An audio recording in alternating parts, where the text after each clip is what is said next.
Good evening. Let's settle into bed now, maybe fluff your pillow. Pull the blanket just a little higher. And relax your shoulders. Tonight, we travel far away, not just in space, but in time, to the stone temples, bustling marketplaces, and smoky ritual centers of the Aztec Empire. But this isn't about grand battles or gods demanding sacrifice.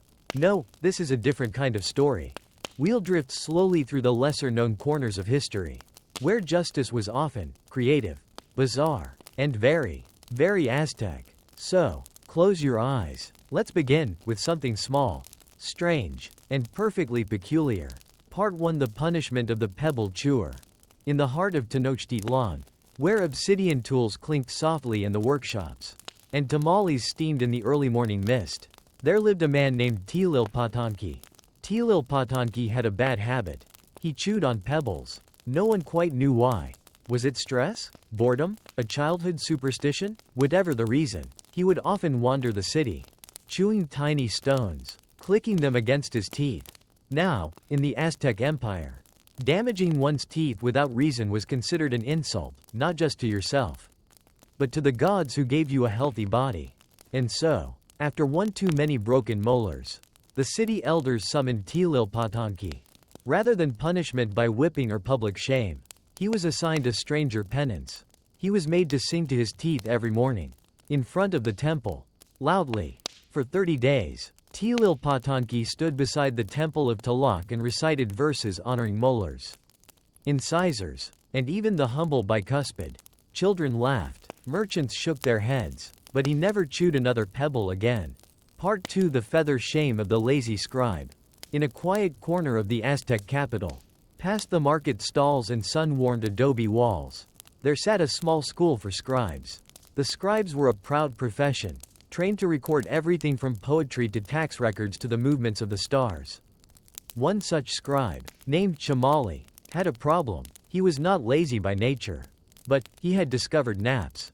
Long naps, afternoon naps, post-lunch naps, sometimes pre-lunch naps. His scrolls began to fall behind. The tax records he was supposed to copy went unwritten. And the temple priests, who depended on precise dates and celestial calendars, were not amused. But the Aztecs were not always cruel in their punishments. Sometimes, they were simply theatrical. Chamali was given a punishment not of pain, but of public silliness.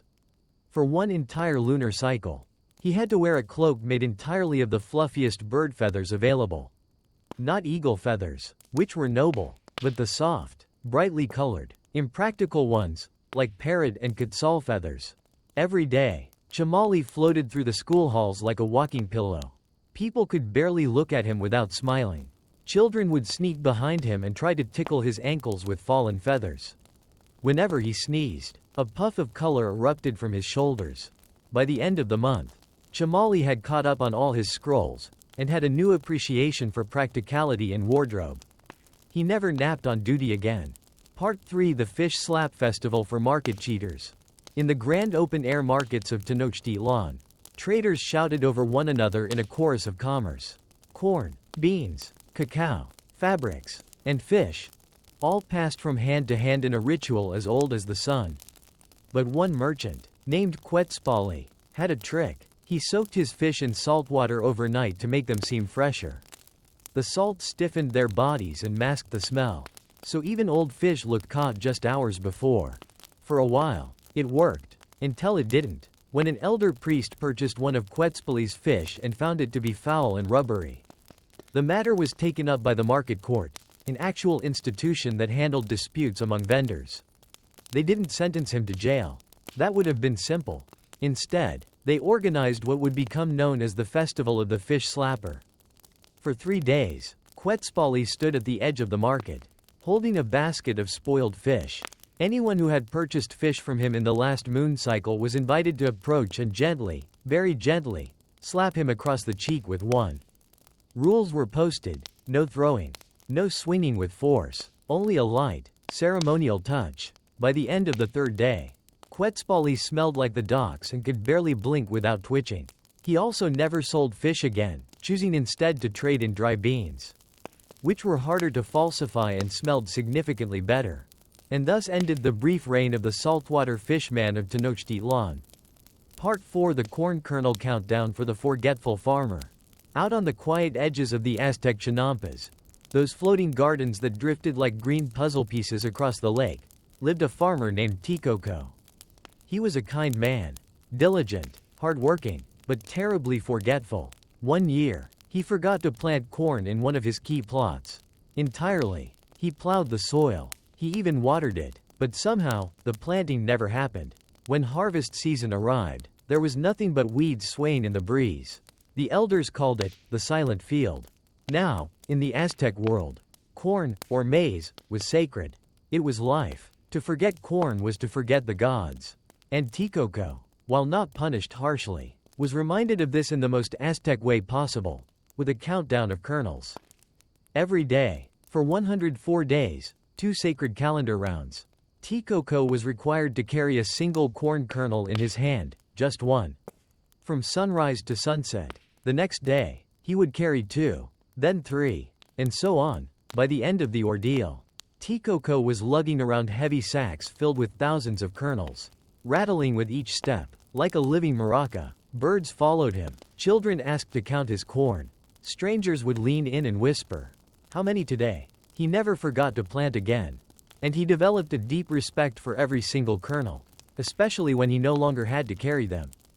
Part 5: The Spider Dance of the Gossip Weaver. In the crowded alleyways of the weaving district, where looms clacked like ancient metronomes and threads hung in vibrant waves, lived a woman named Xochitl. She was a master of textiles. Her patterns were envied throughout the market, but her tongue was just as active as her hands. Xochitl loved to talk. More than that, she loved to whisper. She told of who sneaked into the temple at night, who burned their tortillas, who owed feathers to whom, and who was seen smiling at someone else's husband. Her stories were lively, but not always true, and even when they weren't hers to tell. Now, in the Aztec world, gossip was no small matter.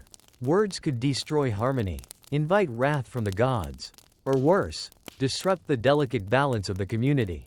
So, when the elders decided to intervene, they didn't shun her or fine her. They asked her to perform. For 7 nights, Xochitl was dressed in a hand-woven shawl adorned with dozens of spider designs, each representing a tangled lie. She was then invited to the central plaza to perform the spider dance of retracing threads. Each movement was slow. Each step traced a path through chalked lines on the plaza floor.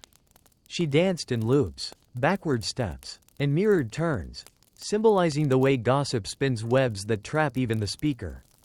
People watched in silence. Some chuckled softly. Xochitl never said a word.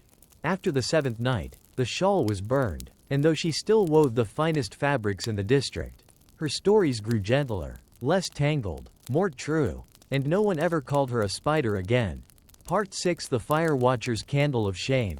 In one of the smaller temples near the outskirts of Tenochtitlan, a young man named Isel held an important job. He was the keeper of the sacred flame.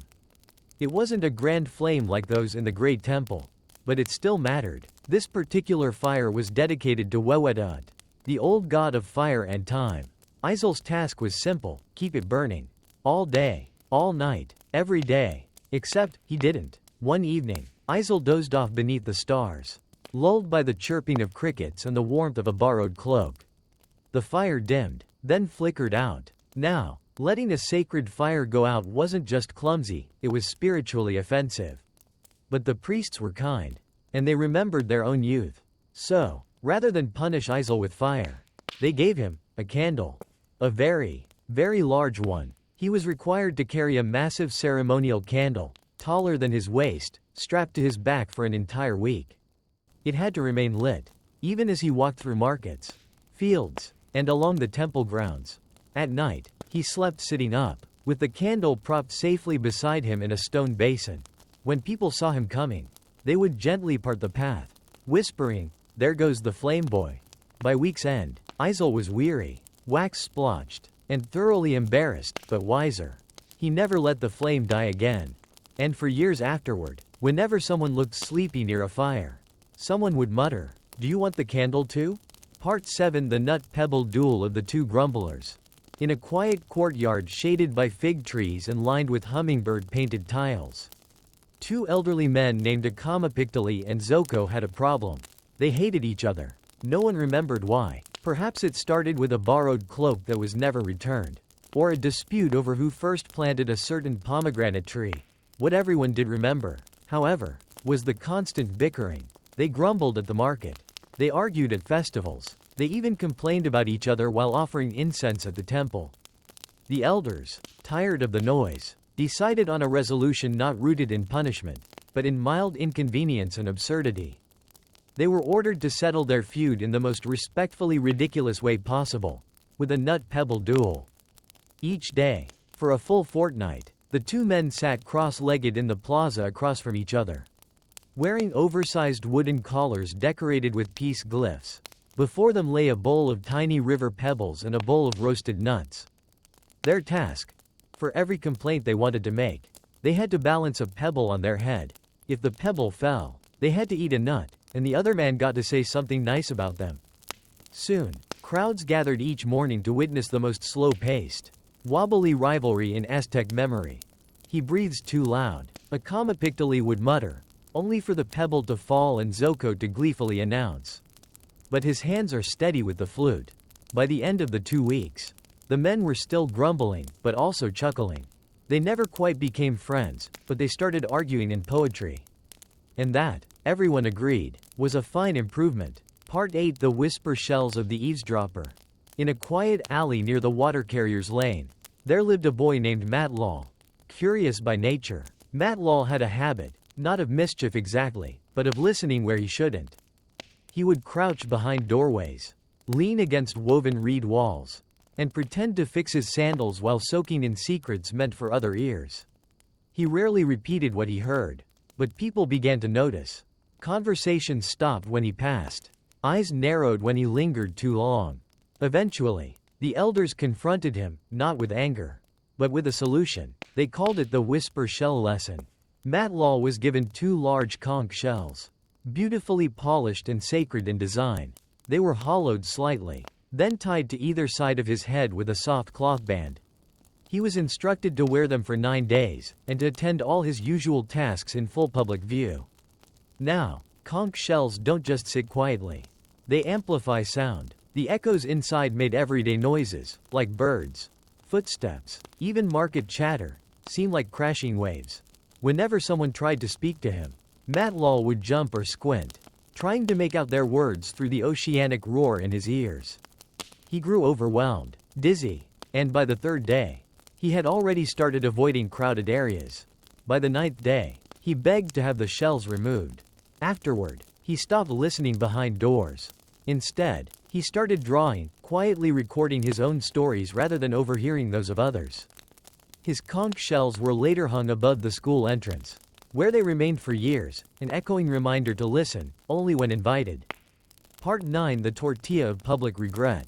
In a small home along the lakeside, where maize dough was flattened with rhythmic grace and komals hissed with morning heat, lived a woman named Citlali.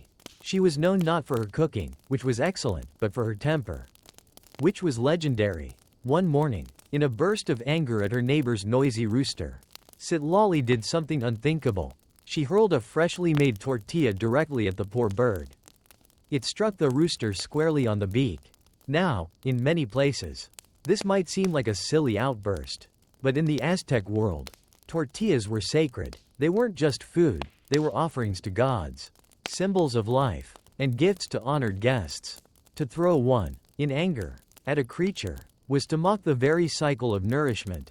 The punishment was peculiar, and predictably symbolic. Citlali was asked to bake 1,000 tortillas by hand, in silence, but not for herself. Each tortilla was to be carefully wrapped in maize leaves, carried to the market square, and offered with a small bow to passers-by, strangers, beggars, and anyone in need of food. She was not allowed to speak, only to offer, and to nod. At first, she was humiliated, but as the days passed, her anger softened. Some recipients thanked her, others blessed her, a child hugged her legs. By the end of the 1,000, she had developed something more enduring than culinary skill. She had rediscovered patience. The rooster, for its part, went on crowing as before, but from a slightly safer perch. Part 10: The Grain Hoarder and the Rats of Remorse. In the southern district near the granaries, where maize and beans were stored in tall clay silos, there lived a man named Tatotl. He was a quiet man, polite, always smiling, but behind his kindness hid a little secret. He kept more grain than he was allowed. During lean months, grain was supposed to be shared fairly among families, but Tatotl, fearing for the future, secretly stashed extra handfuls behind false walls, beneath floor mats, and even in hollowed-out pots. Eventually, rats gave him away. The squeaking, chewing, and trail of gnawed husks led the community to the hidden cache. No one starved because of him, but the act was serious. In the Aztec worldview, hoarding food dishonored both community and gods. His punishment was not painful, but memorable. Tatotl was given a long tunic painted with rats, dozens of them, in all postures, and required to wear it for a full moon cycle. More than that, he was made grain guardian for the central plaza. Each day, he had to sweep spilled maize, shoo off real rats, and deliver small portions of grain to those in need: children, elders, sick travelers. For 28 days, he was known as the Rat Man, and the children would chant a sing-song rhyme whenever he passed. Hide the maize, the rats are near, but now they serve and bring good cheer. By the time the tunic was ceremonially burned, Tatotl had become a favorite among the children, and never kept a hidden stash again. Part 11: The Salt Lender's Lesson. In the neighborhood of the stone grinders and salt traders, lived a woman named Yuretsi, whose family had long managed the salt pouches distributed to the surrounding vendors.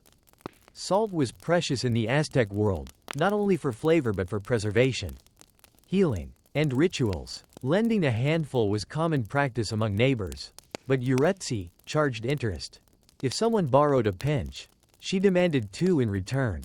If someone borrowed 2, she requested 4. Her house became the most seasoned in town, and her neighbors the most bitter. When word reached the temple elders, they summoned her, not in anger, but with a peculiar request. Yuretsi was to taste her own interest. For 5 days, every meal she ate, morning, noon, and night, was seasoned with triple the normal amount of salt. Tortillas crackled with crystals, stew burned her tongue, even her water was tinged with brine. She was not allowed to spit out a single bite, and she was instructed to dine in the plaza, under the gaze of her community. By the 3rd day, she begged for a plain bean. By the 4th, she swore never to take more than she gave. By the 5th, she offered free salt to everyone who passed by.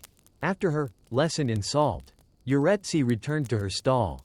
But from then on, anyone who borrowed from her left with exactly what they needed, no more, no less, and sometimes, with a thank you bundle of herbs on the side. Part 12: The Drumbeat of Midnight Boasts. In a clay-walled district near the warrior barracks lived a young man named Nikali, who had once trained for battle but never saw war. Still, he liked to tell stories. Loud stories. At night, as neighbors drifted into sleep, Nikali would sit near the central hearth and recount his imaginary victories, how he single-handedly scared off jaguars, outran a lightning storm, or stared down the emperor's gaze. He performed them with gusto, shouting, clapping, and stomping his feet to create dramatic pauses. The people tolerated it for a while. Then, they did not. But instead of silencing him, the elders issued a new decree: Nikali would have a platform, a stage, and a drum, but with one catch: it could only be used at dawn. And his tales must be monitored for exaggeration. For 9 mornings, just as the first sunlight touched the temples, Nikali stood before a sleepy, yawning audience. He beat the drum softly and began to tell his tales. But with a scribe beside him, every detail he shared was fact-checked on the spot. Did you truly leap across the canal? Number: I tripped and fell in. Did you hold off 3 jaguars alone? There was only one, and it was a dog. The crowd laughed, not cruelly, but kindly. By the end of the 9th morning, Nikali had become more honest. His stories, though smaller, felt more real. He no longer needed drumbeats to be heard, just truth, and a willing listener. Part 13: The Tangled Threads of the Shortcut Seamstress. In a bustling corner of the clothmaker's district, among the gentle clack of wooden looms and the scent of dyed cotton, lived a seamstress named Malinal. She was quick with a needle, faster than anyone else in her market row. But her speed came at a cost. Malinol was fond of shortcuts. She would skip knots, hide loose threads inside linings, and use weaker dyes that faded in the sun. Her clothing looked fine at first, but soon unraveled or faded like chalk in the rain. Brides complained, priests grumbled, one ceremonial robe even fell apart mid-procession. The community did not demand repayment. Instead, they offered Malinol a lesson in patience. For the next 20 days, she was required to sew a single tunic, not for sale, but as an offering to the temple. But here was the catch. Every seam had to be double knotted, every edge hand hemmed, and the pattern had to be symmetrical, mirrored perfectly from shoulder to hem. Each day, elders checked her progress. If a thread was skipped or a line misaligned, she had to undo it and begin again. At first, she fumed, then, she sighed, and finally, she breathed deeply and slowed her hands. By the 20th day, the tunic was finished, rich in color, strong in stitch, and admired by all. It was placed on a ceremonial statue, where it remained for seasons to come. And Malinol? She still worked quickly, but never at the cost of care. Part 14: The Fallen Leaves of the Lazy Gardener. In the outskirts of Tenochtitlan, where flowers bloomed in neat rows and paths were lined with carefully cultivated bushes, lived a gardener named Tezcatlipoca.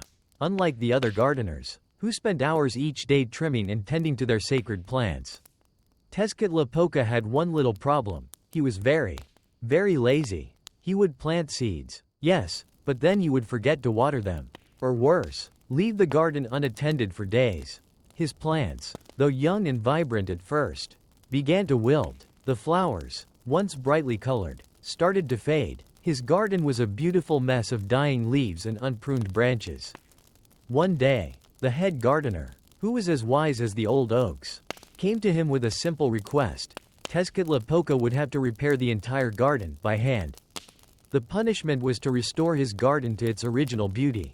But there was a twist. For each of the dead leaves he found on the ground, Tezcatlipoca would need to kneel down and say one good thing about nature. Every single fallen leaf had to be honored with a kind word or thought. Tezcatlipoca was tired, but determined. He began, slowly at first, kneeling, picking up the leaves, and muttering his thoughts. The wind whispers through the trees. The rain brings life to the earth. The flowers dance in the sunlight. At first, it felt like a chore. But by the time he had picked up the 1,000th leaf, he started to believe in what he was saying. He marveled at the shapes of the leaves, the patterns of the flowers, and the way the earth held life in its grasp. After his task was complete, the garden was lush once more, greener than ever. Tezcatlipoca no longer wasted a single seed, for he had learned that nature required more than just planting. It demanded care. And from that day on, Tezcatlipoca's garden flourished, and so did he, both with the plants and with his work ethic. Part 15: The Echo Coins of the Silent Merchant. In the shaded marketplace beneath rows of woven reed roofs, there was a merchant named Iknoyotl who sold small carved figurines, jaguars, frogs, serpents, and gods, all chiseled from obsidian and stone. His stall was well placed. His prices fair, but his behavior? Not so fair. You see, Iknoyotl had a trick. When a buyer haggled too well or paid less than expected, he would slip a flawed figurine into the trade. A chipped eye here, a cracked paw there, tiny imperfections only noticeable after a buyer had gone home. Eventually, complaints reached the market overseer. But instead of fines or banishment, Iknoyotl was sentenced to a very specific punishment: the echo coin stand. For 10 days, Iknoyotl had to run his stall without speaking a single word. Instead, every time someone approached, he had to communicate prices and descriptions using tiny clay coins, each painted with a different glyph: jaguar, sun, moon, maze, mountain, and so on. He was not allowed to explain anything with gestures, only through careful placement of his echo coins. The effect was immediate: confusion, laughter, and accidental bartering that favored the customer every time. Some paid too little, others misunderstood and walked away. A few gave him more than he asked, just to watch him struggle with the symbols. By the end of the 10th day, Iknoyotl was humbled. He missed the clarity of honest words and the trust of returning customers. When he returned to speech, he also returned to fairness. And with time, Those same customers came back, not just for his carvings, but for his newfound honesty. Part 16: The Turtle Walk of the Temple Daydreamer. In the Grand Temple School, where future priests studied the stars, memorized chants, and learned to speak with perfect rhythm, there was a student named Ocelotl. He was bright, very bright, but his mind often wandered. During important rituals, he'd gaze out windows, following clouds, while reciting sacred verses. He'd drift into imagined journeys with spirit animals and mythical beasts. He once walked into a ceremonial pool mid-thought. Twice, his instructors, who valued both discipline and creativity, chose a punishment not of pain, but of slowness. Ocelotl was to spend 3 days performing all temple tasks at the pace of a turtle. He walked slowly. He ate slowly. He bowed and stood at half speed. When sweeping the courtyard, he had to glide the broom as if it weighed as much as stone. Whenever anyone asked why, he was to respond, softly but clearly, "Because my thoughts run faster than my body ever should." At first, other students laughed, but soon, something odd happened. Ocelotl's pace changed the rhythm of the courtyard. People slowed down to match him. Chants became calmer, movements more intentional, and Ocelotl, in his stillness, began to notice things. The flutter of a moth's wings on a candle, the warmth of stone under his feet, the deep echo of a breath in an empty hallway. By the time his turtle walk ended, he was no longer distracted, just observant. From then on, he still dreamed, but always with his eyes open. Part 17: The Reheated Stew of the Forgetful Cook. In a long communal kitchen near the temple of Xilanen, the maize goddess, a woman named Tonalnan prepared daily meals for the elders and novices. Her stews were famous, thick with squash, maize, and wild herbs, warming both stomach and spirit. But Tonalnan had a small flaw. She often forgot which pot had been reheated, and which had been sitting too long. One day, an unlucky elder tasted a sour spoonful and grew pale. While no great harm was done, the oversight stirred concern. Food, after all, was sacred. It was a gift from the earth. To serve it spoiled was seen as an insult not just to the eater, but to the gods who nurtured the crops. Her punishment? A lesson in watchfulness, not scorn. For the next 5 market days, Tonalnan was required to wear around her neck a necklace made of clay miniature stew pots, each painted with a glyph for time. Each pot was symbolic. Each one represented a meal that had once been fresh, but left too long. The clinking of the pots followed her wherever she walked, reminding everyone, and herself, of the importance of timeliness. As part of her penance, she was also tasked with stirring all temple pots by the hourglass, timing each batch to the shifting shadow of the courtyard sundial. At first, the necklace made her slump with shame, but soon, she walked taller, more attentive, more focused, and more deliberate in her cooking. And when the necklace was finally removed, the community asked if it could be hung in the kitchen as a reminder for all cooks to come. Part 18: The Soapy Trial of the Reluctant Washer. Near the river where the washerwomen gathered each morning, laughing, scrubbing, singing in rhythm with the current, there lived a boy named Kodal. His job? Simple. Carry baskets of dirty clothes to the water, and help his mother rinse and wring them dry. But Kodal didn't like the cold water, or the biting wind, or the constant bending and scrubbing.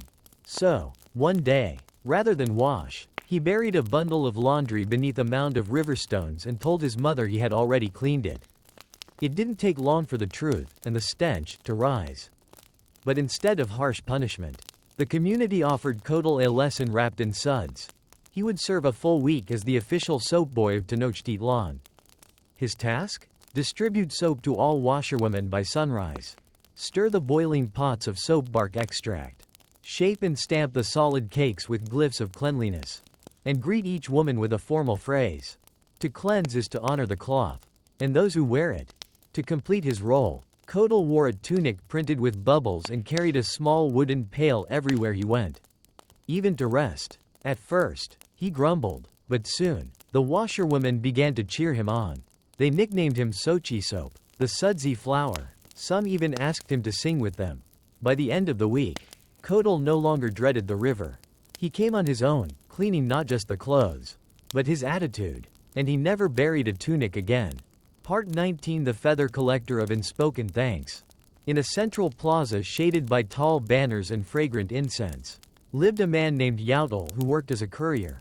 He ran messages, temple notices, tax tallies, invitations to feasts, between noble houses, merchants, and priests. He was swift, dependable, but there was something missing. Yautl never said thank you.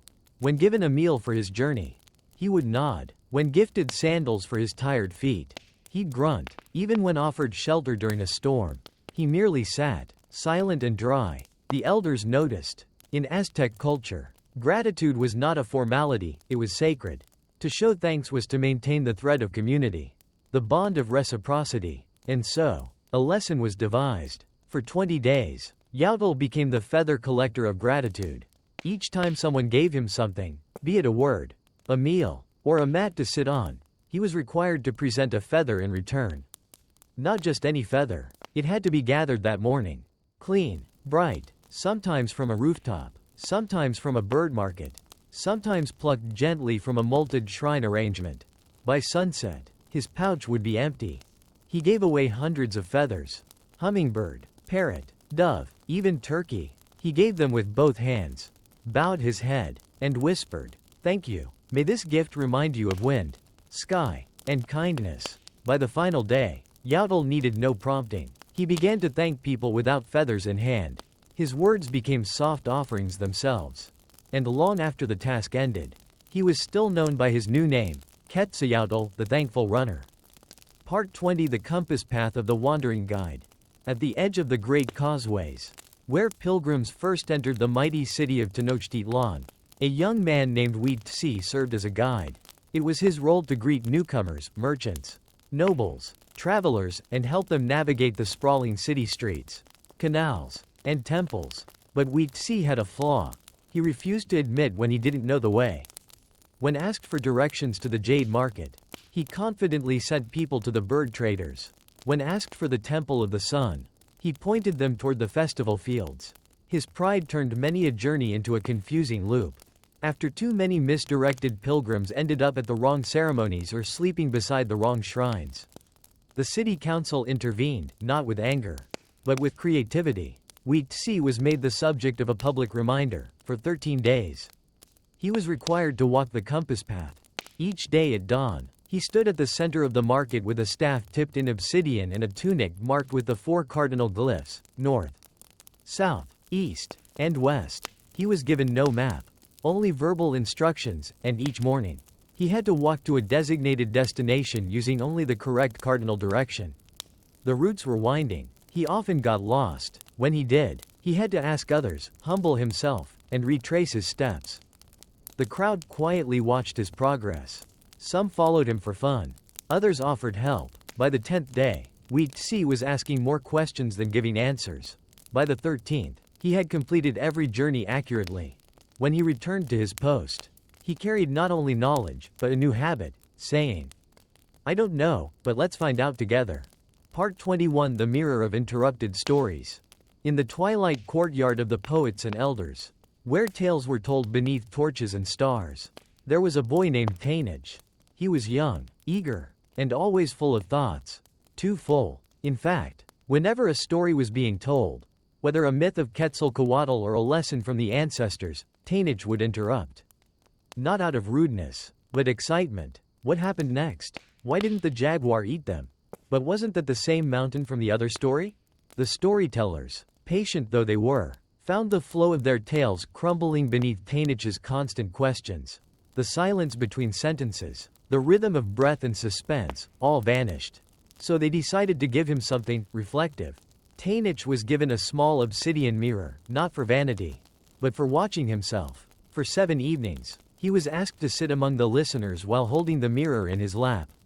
His task? To watch his own expression every time he wanted to interrupt, and say nothing. He could smile, nod, even writhe with curiosity, but no words. And in doing so, he saw something he hadn't before: the beauty of stillness, the calm of waiting, the power of a tale unfolding without rush. On the final night, the elder handed him the mirror and said, "Now that you know how to wait, your questions will carry more weight." Tainage still asked questions, but only after the flame had flickered low. and the last sentence had drifted into silence. Part 22. The Croak Chorus of the Unkind Mimic. In a quiet lane behind the healer's garden, lived a girl named Isel who had a gift for voices. She could mimic anyone, elders, vendors, priests, even birds. Her impressions were sharp, clever, and sometimes unkind. She used them to make others laugh. Yes, but sometimes to tease. She mocked a teacher's limp, copied a friend's nervous laugh, and once even impersonated a priest during morning prayer. The laughter her mimicry brought soon faded into whispers. People avoided her, unsure when they might become her next performance. When the community called her forward, they didn't ask for apology. They asked for a performance, a new kind. For the next 5 nights, Isel was given a frog mask, wide-eyed, carved of wood, painted green, and asked to lead the croak chorus at the pond near the healer's hut. Each night, as the sun dipped and real frogs began to sing, Isel had to croak along. Gently, rhythmically, no mocking, no words, just imitating nature with care. Children joined her, so did elders, smiling behind their own animal masks, turtles, owls, and dogs. It became a gentle game, a new way to mimic, with love, not laughter at another's cost. On the final night, the healer gave her a painted feather and whispered, "Let your voice be a mirror, not a weapon." And Isel, still gifted with voices, became known not for mocking others, but for storytelling, giving life to animals, legends, and winds, with a voice that now respected what it echoed. Part 23. The Crooked Bench and the Carpenter's Apology. In a shaded workshop near the temple granaries, the scent of sawdust and cedar hung thick in the air. Here, a man named Olin worked as a carpenter, steady-handed, sharp-eyed, and known for his speed. But in his rush to complete orders before festival season, Olin began cutting corners, literally. He delivered benches that wobbled, stools that tilted, and tables that leaned just enough to spill a ceremonial offering or two. People grumbled. A priest tipped over during a sermon. A noble guest sat sideways at a feast. Still, Olin insisted the furniture looked fine. So the city's artisans arranged a quiet consequence. They set one of Olin's crooked benches in the center of the main plaza. And for 9 mornings, he was required to sit upon it and offer public apologies. But not with words. Instead, Olin was given a carving tool. And each day, he etched into the wood a symbol of his regret, a wave for imbalance, a cracked sun for pride, a lopsided maize stalk for rushing the harvest. As the bench filled with markings, people gathered to watch, some curious, some amused. Children asked what each glyph meant. Elders nodded thoughtfully. By the 9th morning, the bench had become a story in itself. When the apology was complete, Olin took the bench home, not to hide it, but to display it in front of his shop. As a reminder, every flaw tells a story, and every story can lead to care. From then on, his benches no longer wobbled, but they often came with carvings, small, honest ones, telling tales of lessons learned. Part 24. The Mask of the Festival Faker. Each year, during the Festival of Fire and Rain, performers filled the streets of Tenochtitlan, dancers in feathered cloaks, drummers with painted cheeks, actors retelling old myths beneath swaying torches. Among them was a man named Shipili, who claimed to be a trained ritual actor. He wore the best tunic, carried a jaguar mask, and spoke in a deep, practiced voice. He told stories of having trained in distant temples and claimed his roles were blessed by the gods themselves. But one night, during a reenactment of the birth of the maize god, Shipili forgot his lines, badly. Instead of honoring the myth, he began to improvise, terribly. The maize god fled on a canoe. The son was eaten by a chicken. Even the children were confused. It became clear, Shipili had never trained. His experience was smoke and mirrors. The elders, disappointed but amused, handed him a new role, the mask-bearer of forgotten truths. For 13 evenings, Shipili was required to attend every performance wearing a blank mask. Painted in plain white, without expression, he was not to speak, not to act, only to sit silently at the edge of each performance as a reminder. Stories must be respected, not reinvented carelessly. At first, he bowed his head in shame. But as the nights passed, he began to listen, truly listen, to the real actors. The rhythms of old tales, and the laughter that came after the stories were told properly. When the mask was removed, Sheepily didn't speak for a while. But a season later, he returned, not with boasting, but with a new performance. A story of a man who wore a blank mask and found meaning in silence. And this time, he remembered every word. Part 25: The Moonwatcher's Farewell. As the full moon rose high above the great city, casting silver light across canals, temples, and gardens, the people of Tenochtitlan gathered quietly in the main plaza. At the center stood an old man named Mekonetzin. No one had punished him. No one had accused him. In fact, he had lived his entire life without ever being the subject of a single official reprimand. He was kind, dutiful, quiet, and yet, he had a confession.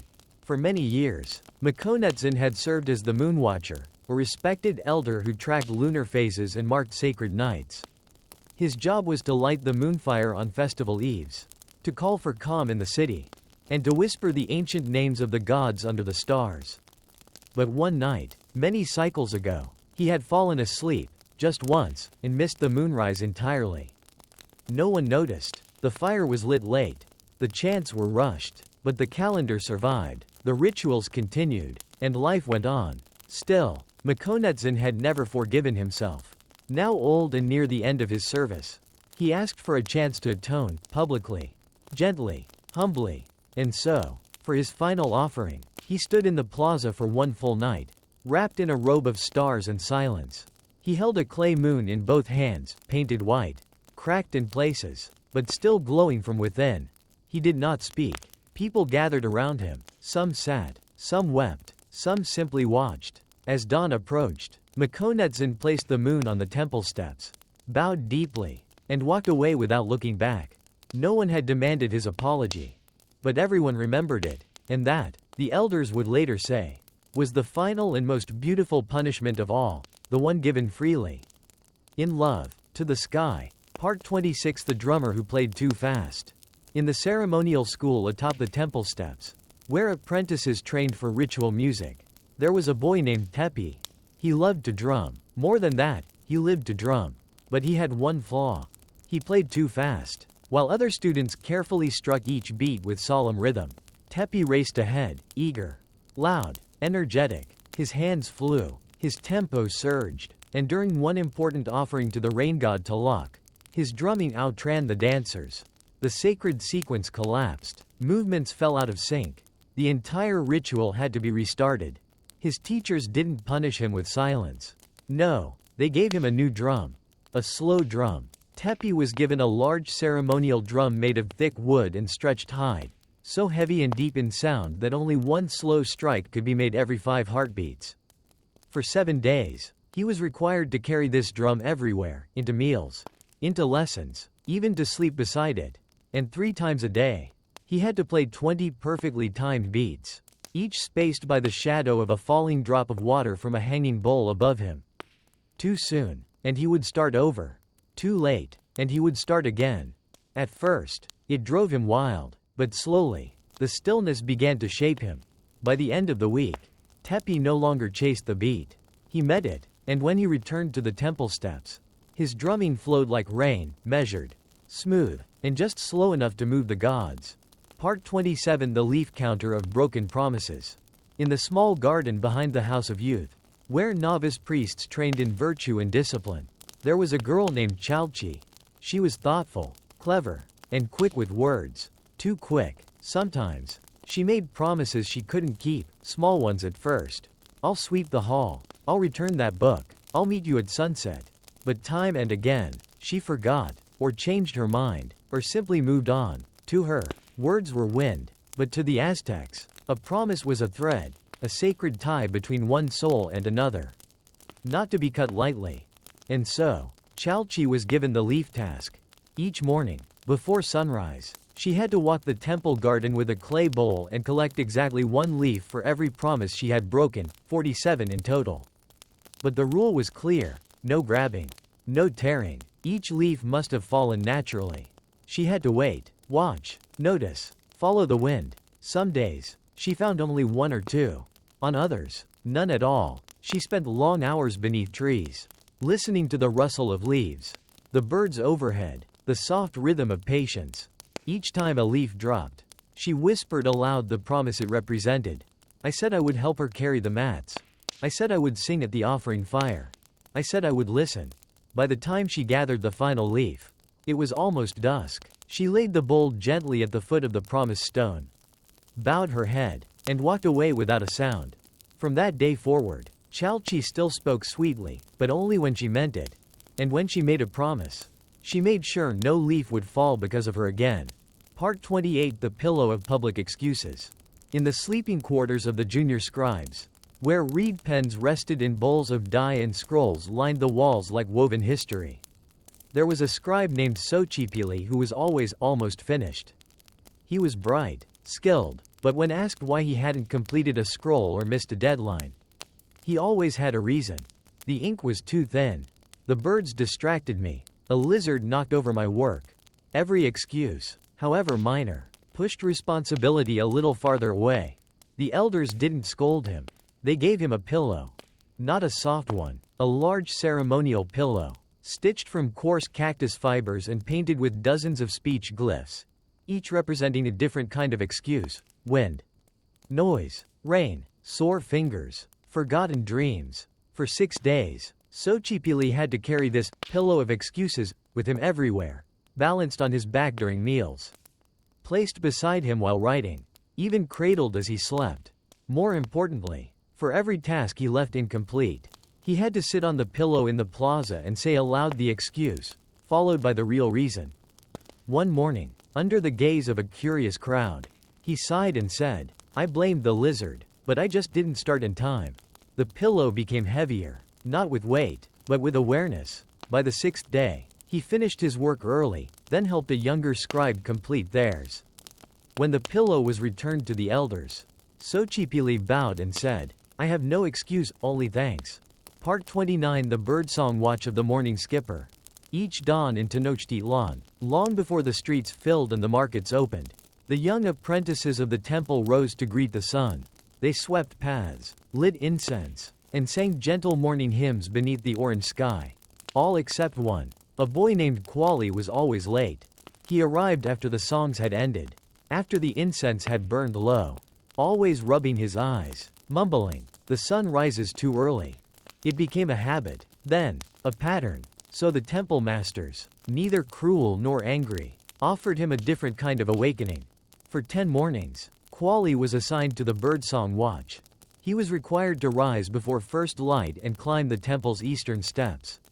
There, he sat beside the stone sun marker, holding a tally stick and listening. Each time a bird sang, he carved a tiny notch. Sparrows, doves, warblers. The city awoke in layers, song by song, chirp by chirp. His job was only to listen and count. Not speak, not sleep, just listen. At first, he struggled. His head bobbed with sleep. His hands fumbled with the tally stick. But then, he began to hear them. The birds didn't just sing. They greeted. They layered their voices like a waking orchestra. Quali began to recognize them, not just by sound, but by feeling. He looked forward to the moment the first note broke the silence. By the 10th morning, he arrived early and stayed after the sun had risen. Still counting, still listening. He was never late again. And when asked why, he simply smiled and said, "The birds would miss me." Part 30: The Blossom Ceremony of the Quiet Return. The story ends where it began, not with punishment, not with shame, but with return. On the final day of the moon cycle, as dusk settled softly over the city of Tenochtitlan, a small ceremony was held in the Garden of Reflections, a quiet, flower-filled courtyard beside the House of Calm Thought. This was where those who had once been corrected, gently, patiently, would gather when their lesson was complete. That evening, 29 individuals arrived. One had once carried pebbles in silence. Another had danced like a spider. One still smelled faintly of old stew. Each bore memories not of scolding, but of strange kindness, of growth, of laughter, of slowness, of stillness. In the center of the garden stood a simple mat woven with maize husks. One by one, each person placed a single blossom on the mat. A red flower for truth spoken kindly, a white one for patience, a yellow bloom for changed habits, and a blue for promises kept. No speeches were given, no names were called, but the mat filled slowly with color. Last to arrive was the moonwatcher. Makonetsan, now old and slow. He placed a single seed in the center, bowed low, and whispered, "From correction comes beauty, if the hand is gentle and the heart is open." As the sun disappeared and the torches flickered on, the people of the city passed by the blossom mat in silence. No one remembered all the punishments, but everyone remembered what they became. And in the hush of evening, even the gods were said to smile.